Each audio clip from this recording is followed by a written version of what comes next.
চিন্তা করো না, অপারেশন সাকসেসফুল হয়েছে। ফোনে কথাটা শুনে স্বস্তি পেলেন তপনবাবু।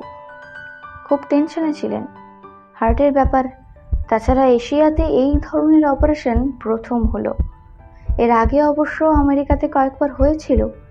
আমেরিকাতে যিনি অপারেশন করেছিলেন তিনি করলেন, করার কারণ আছে যথেষ্ট।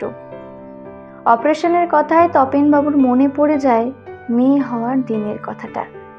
তপেনবাবুর দাদা বলেছিলেন, তপেন, টাকা জমানো শুরু কর, বিয়েতে লাগবে। ওসব পড়াশোনা করিয়ে কোনো লাভ নেই, সেই তো খুন্তি ধরতে হবে। তপেনবাবুর সেই দাদার এত বড় অপারেশনের সময় আমেরিকার সেই ডাক্তারের পাশেই ছিলেন ভাইঝি ডক্টর তমশ্রী ঘোষাল।